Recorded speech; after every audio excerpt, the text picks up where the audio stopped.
Everyone, आप सभी का हमारे एचके एकेडमी चैनल में स्वागत है। और आज हम बात करेंगे स्वयं प्रभा के बारे में, जो आपका पेपर 1 से रिलेटेड है और इससे क्वेश्चन भी आया हुआ है आपके प्रीवियस ईयर जो क्वेश्चन पेपर आप देखेंगे यूजीसी नेट का उसमें। तो पेपर 1 में हम देख रहे हैं, मैंने स्वयं प्लस के बारे में आपको बताया है, स्वयं के बारे में आपको बताया। तो आज हम स्वयं प्रभा के बारे में बात करेंगे। स्वयं प्रभा क्या है? Free DTH channel for education. 40 DTH channel का एक ग्रुप है जो क्या है, हाई क्वालिटी एजुकेशन प्रोग्राम्स को 24 घंटे जो है प्रसारित करता है। यानी क्या है कि आपका जो स्वयं प्रभा है इस पे कितने चैनल्स है? 40 डीटीएच चैनल्स है। ये आपको ध्यान रखना है, काफ़ी इंपॉर्टेंट है। और ये यूजीसी नेट में पूछा भी जा सकता है कि स्वयं प्रभा जो है उस पे कितने डीटीएच चैनल है। तो इस पे 40 डीटीएच चैनल है जो क्या है 24 घंटे प्रसारित होते हैं या 24 घंटे उनका टेलीकास्ट होता है। एजुकेशनल प्रोग्राम्स है हाई क्वालिटी के। और ये किसके थ्रू आपके जो प्रसारित किए जाते हैं, GSAT-15 सैटेलाइट है उसके थ्रू ये प्रसारित किए जाते हैं। तो आपको तीन चीज़ें यहाँ पे ध्यान रखनी है कि 40 डीटीएच चैनल है, इसके बाद 24 घंटे ये प्रसारित होता है, हाई क्वालिटी एजुकेशन यानी उच्च गुणवत्ता वाले शैक्षिक कार्यक्रम इसमें प्रसारित किए जाते हैं। और इसके साथ ये किस सैटेलाइट से आपका जो है प्रसारण किया जाता है? GSAT-15 सैटेलाइट जो है उससे ये जो 40 डीटीएच चैनल आपके प्रसारित किए जाते हैं। तो इसमें तीन चीज़ें मेन हैं। प्रत्येक दिन ये क्या करेगा, 4 घंटे एटलीस्ट अपने जो कंटेंट है या न्यू कंटेंट है, हर दिन कम से कम 4 घंटे के लिए नई सामग्री होगी, यानी नई सामग्री वो प्रदान करेगा हर दिन। कितने घंटे? 4 घंटे। और इन 4 घंटों के कार्यक्रम को 5 बार दिन में दोहराया जाएगा। और 5 बार दोहराने का मेन रीज़न क्या है? ताकि जो आपके छात्र हैं या फिर जो स्टूडेंट है वो क्या कर सके, सुविधा अनुसार अपने समय को चुन सके। यानी कोई अगर 7 बजे किसी को सूटेबल लगता है कि वो सुबह 7 बजे पढ़ना चाहता है तो वो सुबह 7 बजे उठकर उसको देख सकता है। किसी को लगता है कि 12 बजे के आसपास वो उसको पढ़ सकता है, अच्छे से उसके पास फ्री टाइम है उस टाइम, तो 12 बजे उसको पढ़ सकता है। यानी जो स्वयं पर 40 डीटीएच चैनल चलते हैं उसमें क्या है, दिन में कम से कम 4 घंटे के लिए एक नई सामग्री डाली जाती है। और वो जो नई सामग्री डाली गई उसको 5 बार दोहराया जाता है ताकि छात्र अपनी सुविधा अनुसार समय चुन सके। Every day there will be new content for at least 4 hours which would be repeated 5 more times a day, allow the student to choose the time of their convenience। अब ये काफ़ी इम्पोर्टेंट है यहाँ पे कि जो आपका स्वयं प्रभा है ये इसको अपलिंक करने के लिए किसको जो है कार्य दिया गया है। यानी जो जितने भी चैनल्स हैं आपके 40 उसको अपलिंक करने का काम कौन करता है? बिसाज एंड गांधीनगर करता है। बिसाज क्या है आपका? Bhaskaracharya institute for space application and geo informatics, जो कहाँ है आपका? गांधीनगर में है, गुजरात में। तो ये जितने भी आपके 40 जो डीटीएच चैनल है जो क्या है आपका GSAT-15 जो सैटेलाइट है उससे प्रसारित किए जा रहे हैं उनको अपलिंक करता है। इसके बाद जो कंटेंट है वो कौन प्रोवाइड कराता है? तो कंटेंट में यहाँ पे आपके 4 जो इंस्टीट्यूशन है वो इसको कंटेंट प्रोवाइड कराते हैं। IITs कराती है, UGC यूनिवर्सिटी ग्रांट कमीशन कराता है, CEC the consortium for educational communication इसको कंटेंट प्रोवाइड कराता है, और IGNOU आपकी जो इंदिरा गांधी ओपन यूनिवर्सिटी है वो इसको कंटेंट प्रोवाइड कराती है। यानी सामग्री जो है IIT, UGC, CEC इसको और IGNOU द्वारा प्रदान की जाती है। इसके बाद यहाँ पे ये काफ़ी इम्पोर्टेंट है कि ये जो है जितना भी काम हो रहा है इसका रख रखाव कौन करेगा? तो इनफ्लिबनेट है, ये इसका रखरखाव करेगा। The INFLIBNET centre maintains the web portal, यानी वेब पोर्टल को कौन मेंटेन करेगा? आपका इनफ्लिबनेट है, ये मेंटेन करेगा। और इनफ्लिबनेट के जो मेन जो सेंटर है वो कहाँ पे? आपका गांधीनगर में है। आपको ये ध्यान रखना है। इसकी फुल फॉर्म भी ये पूछ सकता है आपसे, इनफ्लिबनेट की फुल फॉर्म क्या है? तो इंफॉर्मेशन एंड लाइब्रेरी नेटवर्क, ये इसका सेंटर कहाँ है? गांधीनगर में। यहाँ पर हमें 3 चीज़ें मेन दी गई है। सबसे पहले क्या है कि इसको अपलिंक करने का, यानी जो चैनल्स हैं उनको अपलिंक करने का काम कौन करता है? बिसाजन करता है। और कंटेंट कौन प्रोवाइड कराता है? यहाँ पे 4 इंस्टीट्यूशन है, 4 इंस्टीट्यूशन है जो आपके कंटेंट प्रोवाइड कराते हैं, जिसमें IITs हैं, यूजीसी है, सीईसी यानी the consortium for educational communication है, और इग्नू है। तो ये चारों के चारों इसको कंटेंट प्रोवाइड कराते हैं। और इनफ्लिपनेट सेंटर जो है वो वेब पोर्टल को मेंटेन करता है, या फिर इनफ्लिपनेट जो वेब पोर्टल का रख रखाव करता है। और इनफ्लिपनेट क्या है आपका, इंफॉर्मेशन एंड लाइब्रेरी नेटवर्क, जिसका सेंटर कहाँ है, गांधीनगर में ही है। अब विसाजन के बारे में थोड़ा सा देखते हैं कि क्या है, क्योंकि काफ़ी इम्पोर्टेंट है ये। 40 डीटीएच चैनल को हमारे जो स्वयं प्रभा है उसको प्रसारित करने में, उसको अपलिंक करने में काफ़ी अहम भूमिका निभा रहा है। तो इसको विसाजन का फुल फॉर्म भी पूछा जा सकता है।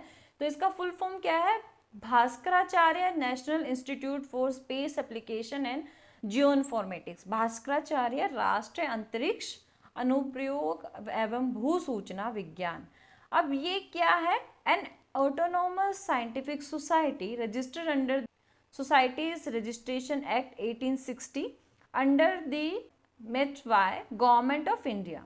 The undertake technology development and management research and development facilitate national and international corporation capacity building and support technology transfer and entrepreneurship development in area of geospatial technology. अब ये क्या करता है, यह संस्थान जो है भारत सरकार के METY के तहत सोसाइटी पंजीकरण अधिनियम 1860, काफ़ी इम्पोर्टेंट है ये, के तहत एक पंजीकृत एक स्वायत्त वैज्ञानिक सोसाइटी है जो क्या करती है, भूस्थानिक प्रौद्योगिकी के क्षेत्र में प्रौद्योगिकी विकास एवं प्रबंधन, अनुसंधान एवं विकास, राष्ट्रीय और अंतर्राष्ट्रीय सहयोग, क्षमता निर्माण और प्रौद्योगिकी हस्तांतरण एवं उद्यमिता विकास का समर्थन करता है, या इन सबको मेंटेन करने का कार्य करता है।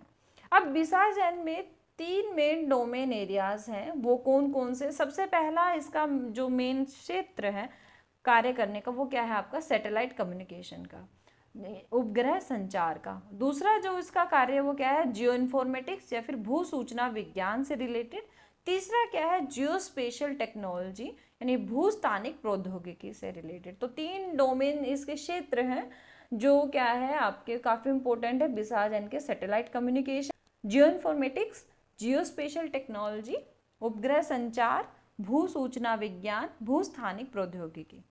अब हम बात करते हैं 3 मेन जो आपके क्षेत्र हैं शिक्षा के, उनको ये अपना जो कंटेंट है वो प्रोवाइड कराता है। तो सबसे पहला क्या है, स्कूल एजुकेशन के लिए कंटेंट प्रोवाइड कराता है, हायर एजुकेशन के लिए कंटेंट प्रोवाइड कराता है, और कॉम्पिटिटिव एग्जाम्स जो है उनके लिए कंटेंट प्रोवाइड कराता है। अब इसके चैनल्स की बात करते हैं, और ये काफ़ी इंपॉर्टेंट है, इसमें से प्रीवियस ईयर में क्वेश्चन पूछे भी गए हैं और आगे भी पूछे जा सकते हैं। तो डीटीएच चैनल जो फर्स्ट है यानी पहला डीटीएच चैनल जो है उसका नाम क्या है, वागीज, जिसमें क्या है लैंग्वेज और लिटरेचर के बारे में बात की गई है, या इसमें किस पे ज़्यादा ध्यान दिया गया है, आपकी जो भाषाएं हैं जिनको सीखा जा सकता है उनसे रिलेटेड और लिटरेचर से रिलेटेड जो कंटेंट है वो डाला गया है। और ये इसका नेशनल कोऑर्डिनेटर कौन है, सीईसी न्यू दिल्ली है। दूसरा जो चैनल है उसका नाम क्या है, संस्कृति। संस्कृति में किस पर ध्यान दिया गया है या किस पर कंटेंट डाला गया है, हिस्ट्री, कल्चर एंड फिलोसफी, और इसका भी नेशनल कोऑर्डिनेटर कौन है, सीईसी न्यू दिल्ली है। तीसरा जो चैनल है उसका नाम क्या है, प्रबोध। प्रबोध किससे रिलेटेड है आपका, सोशल एंड बिहेवियरल स्टडी से, यानी सामाजिक और व्यवहारिक जो विज्ञान है उसका अध्ययन करने की सामग्री इसमें दी गई है प्रबोध में, और इसका भी नेशनल कोऑर्डिनेटर कौन है आपका, सीईसी न्यू दिल्ली है। चौथा जो डीटीएच चैनल है उसका नाम है सरस्वती। सरस्वती किससे जुड़ा हुआ है आपका, ये कंटेंट किसका प्रोवाइड कराता है, एजुकेशन एंड होम साइंस का, और इसका भी जो नेशनल कोऑर्डिनेटर कौन है, सीईसी न्यू दिल्ली है। फिर उसके बाद पांचवा जो डीटीएच चैनल है वो है प्रबंधन। प्रबंधन में हम किसकी स्टडी करेंगे, information communication and management studies, और इसके भी नेशनल कोऑर्डिनेटर कौन है, सीईसी न्यू दिल्ली है। विधिक जो है, विधिक किससे संबंधित है आपका, जैसे आप विधि शास्त्र इस तरीके से आप इसको याद कर सकते हैं, विधि जुड़ा हुआ है, तो ये जुड़ा हुआ है आपका लॉ से, लीगल स्टडीज से। जैसे प्रबंधन, प्रबंधन हिंदी में आप मैनेजमेंट को हिंदी में प्रबंधन बोलते तो आप मैनेजमेंट स्टडीज से अंदाजा लगा सकते हैं। विधिक आपका हो गया लॉ एंड लीगल स्टडीज से, इसका भी नेशनल कोऑर्डिनेटर कौन है, सीईसी न्यू दिल्ली है। उसके बाद कौटिल्य, कौटिल्य ने क्या लिखी थी, अर्थशास्त्र। कौटिल्य अर्थशास्त्र से जुड़े हैं, तो इसमें किस पर बात होगी आपकी, इकोनॉमिक्स पे और कॉमर्स पे। तो सीईसी न्यू दिल्ली है इसका भी जो नेशनल कोऑर्डिनेटर है। इसके बाद आता है आर्यभट्ट, खगोल शास्त्र है उससे संबंध है, तो इसी से रिलेटेड क्या है आपका, ये बात करता है फिजिकल एंड अर्थ साइंस पे। तो इसका भी नेशनल कोऑर्डिनेटर कौन है आपका, सीईसी न्यू दिल्ली है। इसके बाद 9 जो डीटीएच चैनल जो नाम है क्या है, स्पंदन। स्पंदन जो है वो किससे रिलेटेड कंटेंट प्रोवाइड कराता है आपका, लाइफ साइंस से, और इसका भी कोऑर्डिनेटर सीईसी न्यू दिल्ली है। उसके बाद 10वां जो चैनल है वो क्या है, दक्ष, और दक्ष किससे रिलेटेड है आपका, अप्लाइड साइंस यानी व्यवहारिक जो विज्ञान है उनसे रिलेटेड है, और इसका भी नेशनल कोऑर्डिनेटर यहाँ पर सीईसी न्यू दिल्ली। आपको ये ध्यान रखना है कि जो 10 डीटीएच चैनल है फर्स्ट से लेकर 10 तक, उनका नेशनल कोऑर्डिनेटर कौन है आपका, सीईसी है। सीईसी क्या है, कंसोर्टियम फॉर एजुकेशनल कम्युनिकेशन। तो इसका जो नेशनल कोऑर्डिनेटर है वो आपके 10 जो डीटीएच चैनल है उनका है। और पहले चैनल का नाम क्या है, वागीश, जो लैंग्वेज एंड लिटरेचर पे बात करता है। दूसरे का नाम है संस्कृति, जो हिस्ट्री, कल्चर और फिलोसफी पे ध्यान देता है। तीसरा चैनल है प्रबोध, जो सोशल एंड बिहेवियरल साइंसेस पे बात करता है। चौथे चैनल का नाम है सरस्वती, जो एजुकेशन एंड होम साइंस पे बात करता है। 5वां जो चैनल है उसका नाम है प्रबंधन। प्रबंधन मैनेजमेंट का जो हिंदी जो रूपांतरण है उसको प्रबंधन ही कहते हैं। तो मैनेजमेंट की स्टडीज इसमें होती है, इंफॉर्मेशन एंड कम्युनिकेशन की। इसके बाद छठा जो चैनल है विधिक, विधि से आप देख सकते हैं जो लॉ से रिलेटेड होता है। तो आप इसमें किसकी स्टडी करते हैं, लॉ एंड लीगल स्टडीज। इसके बाद कौटिल्य, कौटिल्य आपके अर्थशास्त्र से जुड़े हुए हैं। तो 7वां चैनल आपका कौटिल्य का है। तो कौटिल्य में किसका कंटेंट दिया गया है आपको, इकोनॉमिक्स एंड कॉमर्स का। इसके बाद 8वां जो है आर्यभट्ट है। आर्यभट्ट में किसका कंटेंट है, फिजिकल एंड अर्थ साइंस का। इसके बाद 9वां चैनल जो है उसका नाम है स्पंदन, और इसमें लाइफ साइंस से रिलेटेड बातें की गई है। और 10वां जो चैनल है या 10th जो है उसका नाम क्या है, दक्ष, और दक्ष अप्लाइड साइंस से रिलेटेड है। तो ये काफ़ी इंपॉर्टेंट है और इसमें से क्वेश्चन आ भी चुका है पहले और अभी भी पूछा जा सकता है। तो इसको काफ़ी अच्छे से ध्यान रखना है आपको कि कौन सा डीटीएच चैनल का क्या नाम है और वो किस पर कंटेंट प्रोवाइड कराता है और उसका नेशनल कोऑर्डिनेटर कौन है। अब बात करते हैं 11th की। तो 11th में क्या है, सोशल साइंस एंड ह्यूमैनिटीज से रिलेटेड ये कंटेंट प्रोवाइड कराता है, जिसमें इग्नू इसका नेशनल कोऑर्डिनेटर है। चैनल 12 जो है बेसिक एंड अप्लाइड साइंसेस से रिलेटेड है और ये इग्नू न्यू दिल्ली इसका नेशनल कोऑर्डिनेटर है। 13 जो चैनल है प्रोफेशनल एजुकेशन से रिलेटेड है और इसका भी जो कोऑर्डिनेटर कौन है, इग्नू है। 14 जो चैनल है उसमें ओपन यूनिवर्सिटी एंड ज्ञान दर्शन है और इसका भी जो कोऑर्डिनेटर कौन है, इग्नू है। इसके बाद capacity building and teacher education 15 channel है जिसमें इग्नू न्यू दिल्ली इसका नेशनल कोऑर्डिनेटर है। और स्किल एंड वोकेशनल एजुकेशन जो है उसका चैनल नंबर क्या है, 16 है। तो इग्नू क्या है, 11 से लेकर 16 तक नेशनल कोऑर्डिनेटर है आपके चैनल्स का। और 11 किससे रिलेटेड है, सोशल साइंस एंड ह्यूमैनिटीज से, 12 बेसिक एंड अप्लाइड साइंसेस से, 13 प्रोफेशनल एजुकेशन से, 14 ओपन यूनिवर्सिटी ज्ञान दर्शन, 15 capacity building and teacher education, 16 skill and vocational education, 17 वो है बायोटेक्नोलॉजी एंड बायोकेमिकल इंजीनियरिंग और इसका नेशनल कोऑर्डिनेटर कौन है, आईआईटी बॉम्बे है। ये आपको ध्यान रखना है कि कौन से चैनल का कौन कोऑर्डिनेटर है। और इसके बाद इलेक्ट्रॉनिक एंड कम्युनिकेशन इंजीनियरिंग, इसका भी कोऑर्डिनेटर कौन है आपके, आईआईटी बॉम्बे है। इलेक्ट्रिकल इंजीनियरिंग आईआईटी बॉम्बे ही इसका नेशनल कोऑर्डिनेटर है और चैनल नंबर इसका 19 है। 20 जो चैनल नंबर है उस पर फिजिक्स से रिलेटेड कंटेंट है और इसको कौन कंडक्ट करता है, आईआईटी बॉम्बे। यानी आपका 17 से लेके 20 तक जो चैनल है उसके नेशनल कोऑर्डिनेटर कौन है, आईआईटी बॉम्बे है, जिसमें 17 में बायोटेक्नोलॉजी एंड बायोकेमिकल इंजीनियरिंग, उसके बाद 18 में इलेक्ट्रॉनिक एंड कम्युनिकेशन इंजीनियरिंग, 19 में इलेक्ट्रिक इंजीनियरिंग और 20 में फिजिक्स से रिलेटेड कंटेंट आपका दिया गया है। इसके बाद आता है 21 में टेक्सटाइल इंजीनियरिंग से रिलेटेड कंटेंट है और इसका नेशनल कोऑर्डिनेटर कौन है आपका, आईआईटी दिल्ली है।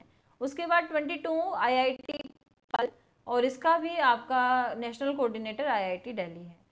23 में क्या है आपका, सिविल इंजीनियरिंग है और इसका जो नेशनल कोऑर्डिनेटर है आईआईटी गांधीनगर है। 24 में जो है एरोनॉटिकल इंजीनियरिंग है और इसका जो नेशनल कोऑर्डिनेटर है आईआईटी कानपुर है। 25 जो चैनल है डीटीएच, उसमें ह्यूमैनिटीज एंड सोशल साइंसेस से रिलेटेड कंटेंट है, जिसको कौन कोऑर्डिनेट करता है? आपका आईआईटी कानपुर। इसके बाद 26 में management, law, economic, business, analytic, communication, cooperative management, और इसको भी कौन देखता है? आपका आईआईटी कानपुर देखता है। इसके बाद mechanical engineering, engineering design, manufacturing, ENT and allied subjects को कौन कोऑर्डिनेट कर रहा है? आईआईटी कानपुर, और इसका चैनल नंबर क्या है? 27। इसके बाद 28 जो चैनल है उसको इससे रिलेटेड कंटेंट है visual communication, graphic design and media technology, और ये भी कौन प्रोवाइड करता है? आईआईटी कानपुर प्रोवाइड कराता है। इसके बाद 29 जो है आर्किटेक्चर एंड इंटीरियर डिज़ाइन से रिलेटेड है, इसका नेशनल कोऑर्डिनेटर कौन है? आईआईटी खड़गपुर है। 30 जो चैनल है वो किससे रिलेटेड है? आपका computer sciences, engineering, IT and related branches, तो इसको भी कौन कोऑर्डिनेट कर रहा है? आईआईटी खड़गपुर। 31 जो चैनल है इसमें instrumentation, control, biomedical and engineering से रिलेटेड कंटेंट है, और जिसको कौन नेशनल कोऑर्डिनेटर है? इसका आईआईटी मद्रास। 32 जो चैनल है वो रिलेटेड है आपका bridge courses and impact series, IIT Madras ही इसको कोऑर्डिनेट कर रहा है। Chemical engineering, nano technology, environmental and atmospheric sciences, इसको भी कौन कोऑर्डिनेट कर रहा है? आपका आईआईटी मद्रास। 34 जो चैनल है उसका नाम क्या है? हेल्थ साइंसेस, और इसको भी कौन कोऑर्डिनेट कर रहा है? आईआईटी मद्रास कर रहा है। 35 में क्या है? Metallurgical and material science engineering, mining and ocean engineering, इसको भी कोऑर्डिनेट कौन कर रहा है? आईआईटी मद्रास। 36 जो चैनल है उसका नाम है skill and logistic, IT enable sector, banking, financial and insurance sector, skill, logistics, supply chain management and transportation, life skill, इसको नेशनल कोऑर्डिनेटर कौन है? इसका आईआईटी मद्रास है। इसके बाद 37 जो चैनल है वो है chemistry, biochemistry and food processing engineering, तो 37 जो चैनल है वो किससे रिलेटेड है? आपका chemistry, biochemistry and food processing engineering, और इसको कौन देख रहा है? आईआईटी तिरुपति देख रहा है। 38 जो चैनल है उसमें मैथमेटिक्स से रिलेटेड कंटेंट है, और इसको कौन प्रोवाइड करा रहा है? आपका आईआईटी तिरुपति ही। इसके बाद 39 जो चैनल है वो रिलेटेड है आपका performing art, Indian classical music and dances, theatre arts, film making and painting, और इसको कौन देख रहा है? University of Hyderabad. इसके बाद 40 जो चैनल है उसका नाम है व्यास यूजीसी, जिसको कौन देख रहा है? आपका सीईसी न्यू दिल्ली। यहाँ पे व्यास यूजीसी काफ़ी इंपॉर्टेंट है, ध्यान रखना। ये 40 जो डीटीएच चैनल नंबर है उस पर है, और इसको सीईसी न्यू दिल्ली देख रहा है। और इसके अलावा जो आपके 10 जो चैनल है इनमें चैनल नेम दिए गए हैं वागीश, संस्कृति, प्रबोध, सरस्वती, प्रबंधन, विधिक, कौटिल्य, आर्यभट्ट, स्पंदन और दक्ष, ये काफ़ी इंपॉर्टेंट है, इनके भी नाम आपको ध्यान रखना है, और इसमें किस पर कंटेंट दिया गया है, किस चीज़ से रिलेटेड है, इस पर आपको ध्यान रखना है। तो ये था आज का जो लेक्चर, वो स्वयं प्रभा से रिलेटेड। आई होप सभी को समझ आया होगा। अगर किसी का कोई क्वेश्चन है, कोई क्वेरी है, तो वो मुझे कमेंट सेक्शन में भेज सकता है। वीडियो आपको पसंद आई हो तो लाइक कीजिए, हमारे HK एकेडमी चैनल को सब्सक्राइब करना ना भूलें, और अगर कंटेंट आपको अच्छा लगा हो तो कमेंट ज़रूर करें। मिलेंगे ऐसे ही इंफॉर्मेटिव वीडियोस के साथ, और पेपर 1 से रिलेटेड जितने भी आपके PYQs हैं उनसे रिलेटेड कंटेंट के साथ बने रहिए हमारे साथ। तब तक के लिए थैंक यू।